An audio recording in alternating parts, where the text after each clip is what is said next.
இது இலை. இந்த இலையில நம்ம அடிக்கும் போது மை ஸ்ப்ரேயை கலந்து அடிச்சா என்ன நடக்குதுங்கிற மேஜிக் என்ன நான் காட்ட போறேன். நம்ம மை ஸ்ப்ரேயை ஏன் பயன்படுத்தணும், மை ஸ்ப்ரேயால நமக்கு என்ன லாபம்ங்கிறத நம்ம இங்க செய்முறையா உங்களுக்கு முன்னாடி செஞ்சு காட்ட போறேன். சரிங்களா? மை ஸ்ப்ரேயை ஒரு டிராப் இந்த இலையில விடுற. இதுல ஒரு கொட்டு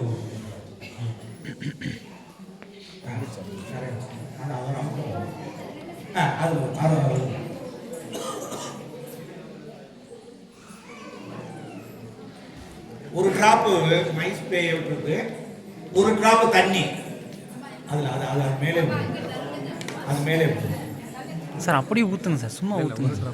ஒரு டிராப் ஊத்துச்சா?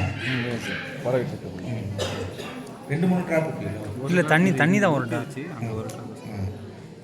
என்ன சார் நடக்குது? பரவுது, அப்படியே ஃபுல்லா பரவுது சார்.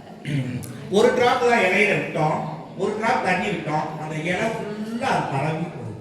அப்போ நம்ம ஆயிரக்கணக்கில் ஒரு குறைஞ்சது ஒரு பூச்சிக்கொல்லி மருந்து, ஒரு பூச்சி மருந்தா இருக்கட்டும், எதா அடிச்சாலும் நமக்கு 1000 ரூபாய் 2000 ரூபாய்க்கு வாங்கி அடிக்கிறோம். ஆனா காத்துல என்ன செஞ்சுது, அது உருந்துருது. அந்த செடிக்கு கரெக்டா அது 100% போய் சென்றடையுதா அப்படின்னு பாத்தீங்கன்னா இல்ல. ஆனா மை ஸ்ப்ரேயை கலந்து நம்ம அடிக்கும் போது என்ன நடக்குது அப்படின்னு பாத்தீங்கன்னா, அந்த ஒரு டிராப் விட்டது அந்த இலை ஃபுல்லா பரவிக்கிட்டே இருக்கு. அதை நம்ம கண்ணு முன்னாடி பார்த்தா நீங்களுமே செஞ்சு பாருங்க. ஒரு இலையை எடுத்துக்கோங்க, ஒரு டிராப் மை ஸ்ப்ரே விடுங்க, ஒரு டிராப் தண்ணியை விடுங்க, அந்த இலை ஃபுல்லா அது அப்படியே பரவும். செல்கள்ல போய் ஒவ்வொரு இடத்துலையும் அது போய் சென்றடையுது. அப்ப நம்ம கொடுக்கக்கூடிய அது க்ரோ மேஜிக்கா இருக்கட்டும், இல்ல அது ஓலிஃபா இருக்கட்டும், இல்ல மைவீரா இருக்கட்டும், எதா இருந்தாலும் அது என்ன செய்யுது, அந்த தாவரத்தோட அத்தனை பாகங்களுக்கும் மேல இலையில இருந்து வேர் வரைக்கும் அது போய் சென்றடையுதுங்கிறது இது மூலம் நிரூபணமாகும்.